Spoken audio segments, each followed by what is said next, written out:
Cook with Comali season 6ஓட grand finale அடுத்த வாரம் நடக்க போகுதுங்க.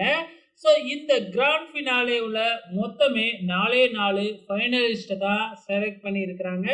இதுக்கு முன்னாடி சீசன்ல கூட பார்த்தீங்கன்னா, 5 அல்லது 6 பேரோட ஃபைனல் போவாங்க. ஆனா இந்த முறை 4 பேர் தான் ஃபைனலுக்கு செலக்ட் ஆயிருக்கிறாங்க. ஸோ அதுல டிக்கெட் டூ ஃபினாலேவுல செலக்ட் ஆயி முதல் ஃபைனலிஸ்டா சபானா போயிட்டாங்க. அதுக்கப்புறம் இந்த வாரம் சனிக்கிழமை நடந்த செமி ஃபைனல்ல 2வது ஃபைனலிஸ்டா நம்ம ராஜுவும், 3வது ஃபைனலிஸ்டா லட்சுமி ராமகிருஷ்ணனும் செலக்ட் ஆனாங்க.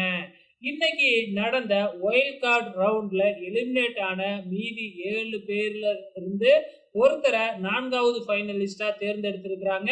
அவரு யாரு அப்படின்னு பாத்தீங்கன்னா, நம்ம உமேர் அவர்கள் தான். ஸோ உமேர் தான் பாத்தீங்கன்னா, இந்த வைல்ட் கார்டு சுற்றுல செலக்ட் ஆகி 4வது ஃபைனலிஸ்டா செலக்ட் ஆயிருக்கிறாப்ல. ஆக மொத்தத்துல கிராண்ட் ஃபினாலேவுல பாத்தீங்கன்னா 2 லேடிஸ் 2 ஜென்ஸ், அதாவது 2 உமன் 2 பாய் அப்படிங்கிற கான்செப்ட்ல போறாங்க. ஸோ இதுல இருந்து யாரு அந்த டைட்டில வின் பண்ணுவாங்கன்னு நீங்க நினைக்கிறீங்க? மறக்காம இந்த வீடியோ கீழே கமெண்ட் பண்ணுங்க.